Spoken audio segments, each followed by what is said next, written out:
Hello there, YouTube fans, here again. And today I'm going to be doing my favourite movies of 1985. But before I do that, I just want to say one tribute to one well-known actor who we've sadly lost today. If you ever remember the original Ghostbusters with Bill Murray, the scene where he's on a machine and he's doing this dialectic sort, so he's looking at this very attractive that's the actress that sadly passed away. Very attractive in that era, very attractive young lady, sadly passed away. May she rest. I just thought I'd say that because it's very sad. But now I'm going to get on with my favourite films of 1985. So without ado, I wouldn't say this is my favourite, but I respect it. I'll sing it for people who know what I'm on about.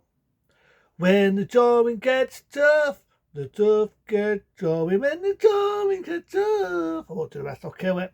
But if you ever remember Romance in the Stone, you remember the sequel, Jewel of the Nile. Jewel of the Nile wasn't as good as Romance in the Stone, but a lot of people remember the song When the Drawing Gets Tough. So that was that a good one. So that was in 1985. That would be number 10. Now we get to number 9, Witness. People want to know what Witness is. It was filmed in 85 with Harrison Ford. When people think of Harrison Ford, you think of Star Wars, you think of Blade Runner, you think of Indiana Jones straight away. But not a lot of people talk about Witness, and I think it's a damn underestimated film. Danny Duffer before his big breakthrough of Lethal Weapon. And I actually like this one. I think it's very good acting from Danny Duffer. He plays a baddie in it. And I also like Harrison Ford. He plays a cop. He goes undercover to protect this kid, which does is a witness, what goes for the movie Witness. It's a filler. And he has to change his ways because he falls in love with this woman. Very good film, very good performance, very good acting, very good story, very good everything. That's number 9, my favourite of 1985. Now we go to number 8. This film, I always praise it. I always kiss its bum. I always think it's one of my favourite horror films, comedy horror, whatever you want to call it. This is the film that got me back into vampire films. I mean, in the days of vampire, I have remember Ben Bedosi's Dracula, I remember Christopher Lee's Dracula, I remember all the classic Hammer House vampire films, terrific vampire film going. And we all know vampire films, as they went on, they sort of died out a bit, or they went pornographic, and then they just went. But Fight Night is the one I'm on about. That got me back into vampire films, not the shitty remake. I'm on about the original classic Fight Night with Robbie McDowell. Um, who are sad he's no longer with us. It's been Evans, it's the vampire. Love the series says, welcome to Fright Night. Love the music when they're in the nightclub. Like the characters like Charlie Brewster, Evil Ed, Amy. Like them all. I actually like the music at the end, Fright Night, night, night. I'm not going to do the rest. When you think about it, it's technically a remake of Rear Window, classic film by Alfred Hitchcock. Think about it. It is a remake of Rear Window. It's a young lad being nosy at his new neighbour. He sees a lot of weird things going on. People don't believe him because he says the neighbour's a vampire. You watch Rear Window, similar story. The only difference is Fight Night, the neighbour's a vampire and not a murderer. But yeah, I like it. Coming back into vampires, I had the old stew feel like the Universal vampire films or the Hammer Houses, You don't see the effects in the mirror, like you saw the Universal Dracula or some of the old vampire films. Wooden stake through the art. But I do like one little notch in it. It's not just when you pull a toss out and they run away like that. You've got to have faith for it to work. Or the toss, it's now for use in an ornament. I always love that touch. So that was Fight Night from 85. That's number 8. Number 7, Return of the Living Dead. I actually like Return of the Living Dead. When you think about it, before they did the remake and that, The Living Dead, they already did it. It was Return of the Living Dead. I like the fact it had comedy in it. It had horror in it. It was zombies. It had a bit of a charm to it. I like the bit with the girl steps. She's stepping again. I like that. So Return of the Living Dead. That's number 7. Number 6 would have to be Friday the 13th, Part 5, New Beginning. A lot of people didn't like it because at the end you didn't have Jason, it was somebody imitating Jason. But I like that. What people didn't like, I liked because I thought it was a different gnome. Because all the way through the film, you think it was going to be Tommy, which we all know the actor didn't appear because he's at the same year he was doing Douglas, even though he does make a disappearance. But I actually like that. I like the idea that it wasn't Jason. You think it was Jason, you think it was Tommy, and he's lost the plot. I actually like that. I do know the director was the same director that did Safford Stakes. He also did a lot of pornographic films in his era, which you do get a feel of that a bit. I think the film was the one that shows a lot of boobs. There wasn't shy in that. I remember the bit where you had the boy and the bonking. I know originally it was going to be a lot more graphic, that. I do know it's a lot more fire than most of them, like the fork in the eyes, the belt on the poor lad's eyeballs and all that. It was trimmed down a bit, thanks to the vast censorship in the UK for this and VHS. Happy to say now you got it as uncut as you're going to get it. I know there's a lot more graphic scenes, which sadly we'll never see the day of light, but so we have got the most uncut version of the 5th one that we can get. That's Friday the 13th. Number 5, New Beginning. Number 7. Number 6. A lot of people say this is the day version of Freddy, but I still like it. For the people say that, whatever. Because I like this one. Is it as good as the original? No. None of them will ever touch the surface of the original by Wes Craven. But I do like the idea to do something different. This is doing something different, which, okay, it didn't work, but I respect it for that. I had balls for that. I like the idea you got a young lad, paper Martin Patton. Yes, I know in real life that he is gay, but in this you get a lot of gay innuendos, but it's a young lad, he's confused with his sexuality.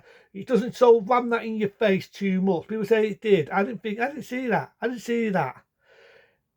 Yeah, you got a bit of the second and throughout the possession feel there. Instead of it being an evil spirit, Freddy's possessing a young lad so he can go out and kill people for real, the young people for real, which often people didn't like that. The wings and moans, when you got to that one, it went back to similar to that one.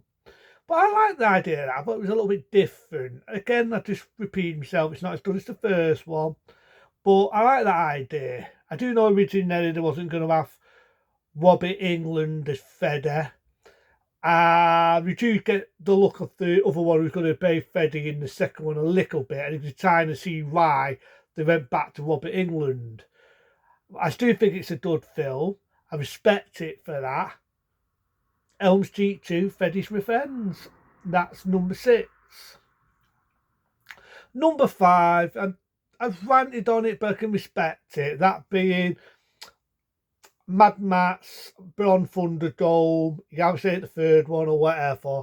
To me, I feel the ending, I don't know, I just feel the ending just started to copy the Road Warrior, and I think the Road Warrior did it better. But I can respect it, I still think it's pretty good. I think it's sad because it's the last one we ever see of Mel Gibson as Max. After seeing the fucking new one with the fucking die, which is just that, compared to Mel Gibson, I respect it now. I respect it. Plus, it's Tina Turner, may she rest. I like the songs in it. We don't need another hero and all that. So, yeah. Mad Max, Beyond Thunderdome. Number 4, The Goonies. That's right, The Goonies. I actually like The Goonies. I think The Goonies is a good, fun, kids adventure film by Tom Donson, the one that later given us Lethal Weapon, who also worked with Steven Spielberg. It's a fun, it's an offensive film. It's one of them you don't see anymore. The Goonies. Why not? Number 1. Number 4. Yep, I'm right. It could be number 4. Let me if I'm right and wrong on that one. I'm trying to think of it. Pale Rider. It was good to see Clint Eastwood come back and that sort of cowboy, Wild West sort of feel. And I like it for that. I mean, there's bits where the villains you hate and when they cold blooded you kill this poor guy. I mean, it was a bit of traffic. And yeah, some people say it's a remake of Sane. If you ever remember the film Sane. But I like that. And it's good to see Clint Eastwood come back one more time. Bang, bang, bang. And, that sort of cowboy feel. So that would be Pale Rider. Number 3, Through to a Kill. That Roger Moore makes his last appearance as James Bond in A View to a Kill. Now, a lot of people make fun of him because he was almost pushing 6 there when he did this one. But in all fairness, I think Roger Moore looked good. For a guy in his late 50s, at that time, in that era, I did not see no problem. Did not see no problem at all. I think he still looked good. He still had a bit thicker to hair, unlike me. He still proved he was pretty good at that role. Yes, I like the song by Duran Duran. Is it my favourite of Roger Moore's? No, my favourite would still be For Your Eyes Only. It would probably be his first one, be Live and Let Die or The Spy Who Loves Me. I choose that more than View to a Kill, but I've got to admit, I do like the song by Duran Duran. I do like the villain Mayday by Jace Jones, the Bond girl May She Rest. I do. The only issue is I just wish I had a bit more Christopher Walken. I know there's a lot of deleted scenes, but even them are not really that day. I just wish Christopher Walken was more in it, doing more filmly things. But I do like the idea. I do feel it has a similarity idea like the using Gold Finger. The only difference is it's not gold, it's mica tips. But yeah, Through to a Kill. Not my best of the Bonds, but it's not bad. So yeah, I would still put it in as my favourites, but not my favourite Bond film, if that makes sense. Then we get to number 2, Legend.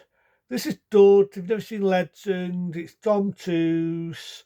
His early role, it's a kid at fencer sort of film with Tim Curry.